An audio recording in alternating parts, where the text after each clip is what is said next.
역덕캣. 안녕하십니까, 역덕고양입니다. 처음 오신 분들은 위에 보이시는 링크나 제 채널을 통해 이전 편들을 보고 오시면 더 빨리 더 쉽게 이야기를 즐기실 수 있습니다. 오늘은 춘추전국사 21번째 이야기입니다. 거두절미하고 지금 바로 시작해보겠습니다. 송양공의 요청과 초나라의 압력으로 진, 채, 허, 정, 조나라 등이 우땅에서 회맹하기로 했습니다. 기원전 639년이었습니다.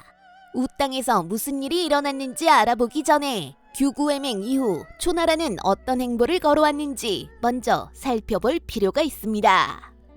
제왕공이 중원연합군을 거느리고 초나라로 쳐들어갔던 기원전 656년 이후 초성왕은 중원연맹과 초나라 간의 국력차를 절실히 깨닫고 내부 강화에만 전념했습니다. 물론 그 와중에도 황나라에 붙으려고 했던 현나라를 공격하여 멸망시키는 등 정복사업은 계속되었지만 더 이상 정나라, 채나라 등 중원 국가들에 대한 공격은 최대한 자제했죠. 중원에서는 제왕공이 주 양왕의 즉위를 도와 규구회맹을 열고 공식적인 패자의 칭호를 받고 있을 때 초성왕은 그간 제나라에 붙어 초나라를 배신해왔던 황나라와 강나라를 점차 압박하기 시작했습니다. 그러다가 기원전 648년에는 마침내 황나라와 강나라를 공격하여 그들을 초나라에 흡수시켰습니다. 이로써 초성왕은 중원으로 가는 길을 확실하게 열었죠. 그러나 초성왕은 아직은 자신이 제왕공의 영도와의 국권이 뭉쳐있는 중원 국가들을 상대하기에는 힘이 부족하다는 걸 알고 있었습니다. 그래서 계속 회수와 양자강 사이에 위치한 남만 국가들에 대한 확보 전략에 몰두했죠. 기원전 647년 초성왕은 드디어 영나라를 공격하여 무너뜨렸습니다. 이로써 초나라는 드디어 회수 일대로 세력을 뻗치게 되었고 서나라와도 국경을 마주하게 되었습니다. 이때 초성왕은 아마도 중원에 진출할 준비가 거의 마무리되었다고 생각했을 것입니다. 그런데 4년 후인 기원전 643년 제왕공이 죽고 제나라의 후계 분쟁이 일어나자 초성왕은 드디어 중원 진출을 위한 움직임을 본격화하기 시작했습니다. 그는 채나라를 확실하게 자신의 세력권에 두는 한편 정나라 국경지대에 군대를 배치하며 정나라 문공을 긴장하게 만들었죠. 그 때문에 정문공은 기원전 642년 초나라에 사신을 보내어 공물을 바치고 신하를 자처했죠. 이것은 매우 상징적인 사건이었습니다. 중원연합 세력과 초나라 사이에서 줄다리기를 해왔던 정나라는 양 강대 세력 간의 알력 변화에 어떤 나라보다도 민감했죠. 그런 정나라가 제왕공 사후 초나라 편에 섰다는 것은 그만큼 초나라 국력에 급격한 신장을 의미하는 것입니다. 그리고 송양공이 주변의 소국들을 상대로 건달짓을 하고 있는 사이 정나라는 초나라를 위해 중원 주요 국가들인 제, 노와의 회맹을 주선했고 그 때문에 송양공은 당황하여 제유공을 움직여 초성왕을 녹상으로 불러 송, 제, 초 3국 간 회맹을 가졌던 것입니다. 여기까지가 지난 회에 말씀드렸던 녹상회맹이 열리게 된 배경입니다. 송양공은 자신이 패권국인 제나라의 후계자 다툼을 정리하고 제유공에게 군의를 정해주었던 만큼 자신만이 제왕공의 뒤를 이은 중원연합의 패자라고 생각하고 있었습니다. 국력과는 무관하게 자신에게 정당성이 있으니 모든 다른 국가들은 이를 인정해야 한다는 식이었죠. 그러나 중원 국가들이 제왕공에게 복속했던 배경은 제왕공이 처음부터 정당성을 가진 패자였던 데 있었던 것이 아니라 제나라의 강력한 경제력과 군사력이 있었죠. 송양공은 그런 냉혹한 중원 국제관계를 이해하지 못했습니다. 어쨌든 송양공이 녹상회맹에서 초성왕에게 요청했던 대로 초성왕은 자신을 두려워하고 있던 진, 채, 정, 허, 조 등 5나라 제후를 송나라 우땅에 소집시켰습니다. 자신의 말에 따라 제후들이 모이자 송양공은 더더욱 자만심이 높아져만 갔습니다. 그때 공자 모기가 주의를 주었습니다. 초나라는 중원연맹의 국가가 아닙니다. 언제든 우리를 공격할 수 있는 맹수와도 같습니다. 다행히도 금번 회맹은 송나라에서 열기로 했으니 반드시 군대를 이끌고 가서 참석하십시오. 그러나 자만심이 가득 차서 자신과 제왕공을 동일시하고 있던 송양공의 귀에 그와 같은 조언은 들어오지 않았습니다. 그는 모기의 의견을 무시하고 제왕공의 전례에 따라 군대를 하나도 거느리지 않고 회맹장으로 향했습니다. 회맹일이 되자 송양공은 모든 제후들 앞에서 제왕공에 이어 맹주가 될 제후를 추대하자고 제안했습니다. 그러면서 자신들에게는 주왕실이 하사한 품계가 있으니 그 품계상 가장 높은 공적의 위를 가진 송나라 제후, 즉 자신이 맹주가 되어야 한다고 주장했습니다. 그러자 초성왕은 곧방 귀를 뀌며 자신의 초나라는 이미 매우 오래전부터 왕을 자처해왔던 만큼 품계로 따지면 당연히 자신이 맹주가 되어야 한다고 맞섰습니다. 그러자 초나라의 위세에 눌려 맹회에 참석한 5국의 군주들 역시 초성왕의 주장에 동의했습니다. 송양공은 당황했습니다. 그래서 회맹이 끝나는 대로 조속히 회맹장을 빠져나가려고 했죠. 그러나 이 모든 것은 초성왕의 계책이었습니다. 그는 무장한 군사들을 수행원인 양 가장하여 매복시키고 있었던 것입니다. 사실 그를 수행해온 사람들은 성득신, 두발 등 초나라 내에서 무력으로 이름 높은 장수들이 이끄는 정예 군사들이었던 것이죠. 초성왕은 매복시켜놓은 군사들을 시켜 송양공을 포박했습니다. 그리고 송나라가 지난날 증나라 등나라에 가한 가혹 행위 및 초나라를 무시한 죄를 물어 그를 감옥에 수감해버렸습니다. 그리고는 본국에서 주력군 500승을 불러들여 그 길로 송나라의 수도 수양성으로 공격해 들어갔습니다. 물론 회맹에 참석했던 5제후들을 모두 볼모로 잡아둔 상태였죠.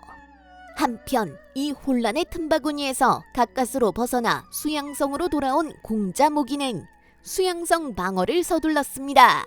그는 요처마다 군대를 배치하여 초나라 군대를 대비하게 하는 한편 송나라 대부 공송구와 계책을 논의했습니다. 공자 모기는 매우 현명한 사람이었습니다. 그는 송양공을 돌려달라는 요청을 초나라에게 하는 순간 송나라가 끝장난다는 것을 알고 있었죠. 영민한 초성왕이 송양공을 볼모로 송나라에 어떤 것들을 요구할지가 눈에 보였습니다. 그래서 공송고를 시켜 송나라 신하들이 자신을 제후로 추대하도록 움직였죠. 평소 송나라 신하들은 송양공보다 공자 모기가 더 제후에 어울리는 사람이라고 믿고 있었기 때문에 그들은 별다른 반대 없이 공자 모기를 제후로 옹립했습니다. 그러나 이것은 송나라도 송양공도 함께 구원하려는 공자 모기의 계책이었습니다.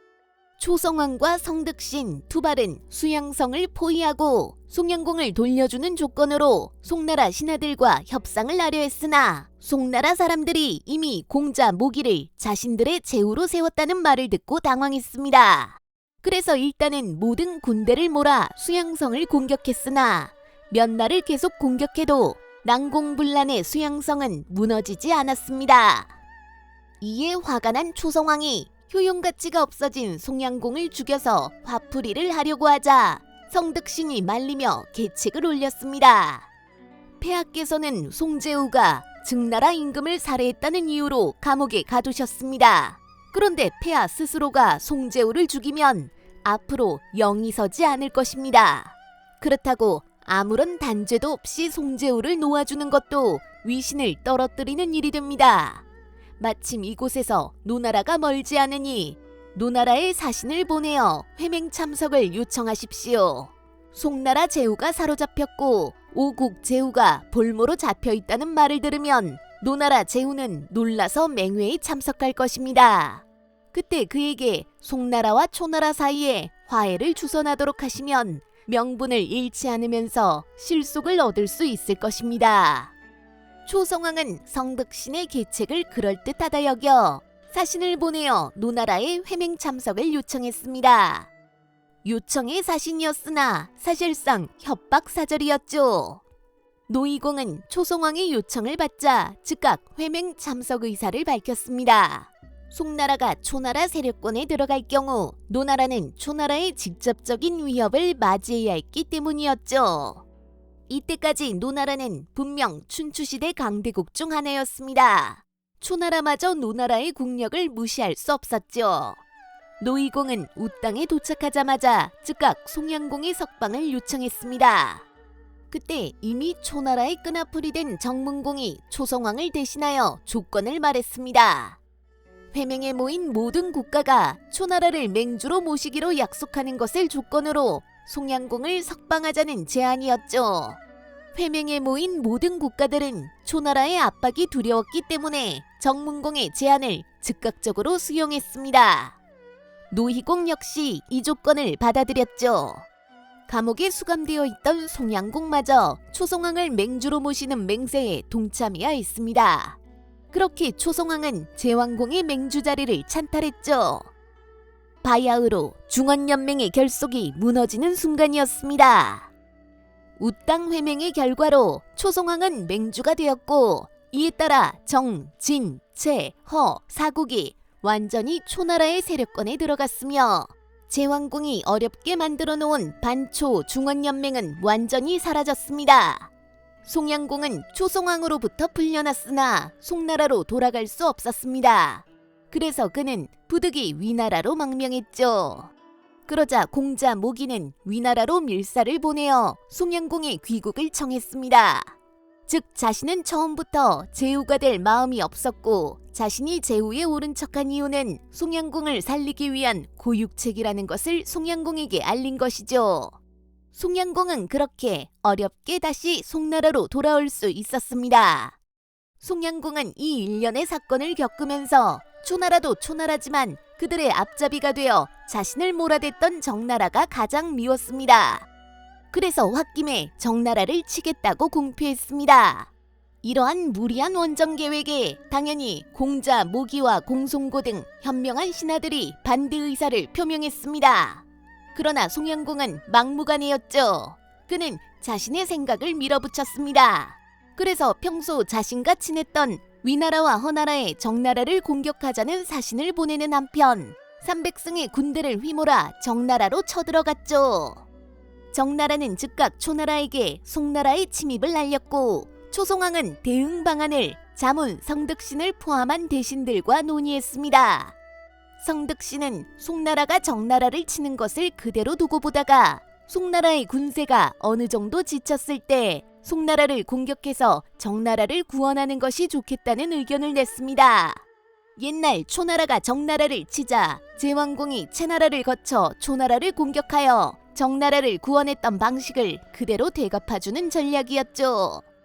초송왕은 성덕신의 전략이 마음에 들었습니다. 그래서 성덕신을 보내어 한창 송나라가 정나라를 공격하는 사이 황나라 회랑을 거쳐 송나라 남쪽으로 쳐들어가게 했죠. 그러자 깜짝 놀란 송양공은 군대를 돌려 초나라를 막기 위해 홍수라는 땅으로 나가 초나라 군대를 요격했습니다. 성덕신은 서신을 보내어 송나라가 다시는 정나라를 공격하지 않겠다고 맹세한다면 군대를 물리겠다고 전하게 했죠.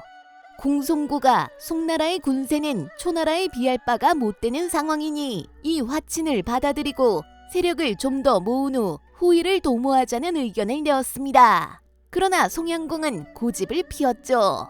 우리 군은 숫자는 부족하지만 중원의 의리를 지키기 위해 모인 인의의 군대다. 옛날 주무왕도 세력으로는 은나라에 밀렸으나 정의의 깃발을 휘둘러 은나라를 토벌했다. 우리 송나라도 인의의 군대로 초나라 군대를 무찌르지 못할 이유가 없다. 공송고는 아직도 꿈속에 빠져있는 송양공이 답답하여 여러 차례 간하였으나 송양공은 끝내 성덕신에게 사신을 보내어 11월 초 홍수에서 교전하자는 대결장을 보냈습니다. 양군은 홍수를 사이에 두고 대치했습니다. 초나라 입장에서는 강을 건너 송나라 군대를 공격해야 하는 입장이었고 송나라는 강을 건너오는 군대를 방어하면 되는 것이었기 때문에 형세 자체는 송나라에 유리했죠. 이 점을 잘 아는 초나라의 투발이 성덕신에게 야습을 권했습니다.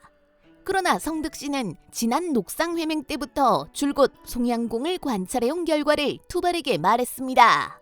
송양공은 스스로 정의롭다고 믿는 사람이고 그걸 인이라고 부르는 사람일세. 정정당당히 대결하자는 대결장을 보내온 만큼 우리가 강을 건너는 사이 우리를 공격하지 않을 것이야. 왜냐하면 그런 공격은 인의를 벗어났다고 생각하기 때문이지. 우리는 군사들에게 충분한 휴식을 준 후 해가 밝으면 천천히 강을 건너 확실한 진영을 구축한 다음 송나라를 에워싸고 공격할 것이네. 성덕신의 예측은 정확했습니다. 초나라 500승의 군대가 대낮에 홍수를 건너는데도 송양공은 군대를 움직이지 않았죠. 그래서 옆에 있던 공송구가 답답했던 나머지 가냈습니다. 초나라 군대는 우리 군대보다 갑절이나 많습니다. 지금 저들이 강을 절반 건넜을 때 공격해야 합니다. 그래야만 저들을 간신이라도 물리칠 수 있습니다. 그러자 송양공은 인의라고 써있는 자신의 본진 대기를 가리키며 저 두 글자가 보이지 않냐고 오히려 공송고를 꾸짖었죠. 그러는 사이 초나라 군대는 강을 모두 건넜습니다. 그러나 아직 진세를 펼치느라 우왕좌왕하고 있었죠. 다시금 공송고가 가납니다. 초나라가 강은 건넜으나 아직 진을 치지 못했으니 지금 공격하셔야 합니다. 그들은 강을 뒤에 두고 있으니 우리가 긴급히 공격하면 당황하여 크게 무너질 것입니다. 그러자 송양공은 공송고의 얼굴에 침을 뱉으며 말했습니다. 나는 인의로서 저 간악한 초나라 군대를 무너뜨릴 것이다. 너와 같은 간사한 책략으로 눈앞의 이익만을 쫓지 않을 것이다. 우리는 적이 진영을 다 이룬 후 정정당당히 싸울 것이다. 결국 초나라군은 진영을 모두 갖추었습니다. 성덕신이 예상한 그대로였던 것이죠. 성덕신은 수적인 우위를 이용하여 송나라군을 전체적으로 에워싸는 포위 진격 전술을 펼쳤습니다. 송양공은 전술이고 뭐고 이렇게 송나라를 에워싸오는 초나라 군대를 정면에서 맞았죠. 당연히 송나라군은 얼마 되지 않아 초나라 군대에게 완전히 포위되어 전멸했습니다. 그나마 공송고의 분투로 송양공을 비롯한 지도부는 가까스로 목숨만 부지하여 수양성으로 돌아올 수 있었죠. 성덕신이 송나라를 대파하고 돌아오자 송나라 국경에 위치한 가택이라는 곳에서 전투의 결과를 기다리고 있던 초성왕은 성덕신을 환대했습니다. 이때 이미 초나라의 충성을 맹세한 정문공이 자신의 부인 문미를 데리고 초성왕의 이번 승리를 축하하기 위해 왔죠. 문미는 초성왕의 여동생이었습니다. 문미에게는 2명의 딸이 있었는데 각각 백미와 숙미라고 불렸습니다. 초성왕은 두 조카들의 술시중을 받은 후 그들을 자신의 침실로 데려가 욕보이고 자신의 첩으로 삼은 후 수도로 돌아갔습니다. 이 모양새를 본 숙참 등 정나라 사람들은 그의 무도함에 분노했으나 초나라의 강함에 아무 불평도 할 수 없었죠. 드디어 중원은 초나라에게 무릎을 꿇은 듯 보였습니다. 중원 여러 나라들은 이렇게 속절없이 초나라에 무릎 꿇고 마는 것일까요? 다음 편에 계속하겠습니다. 구독, 좋아요, 알림 설정은 영상 제작에 큰 힘이 됩니다. 냥!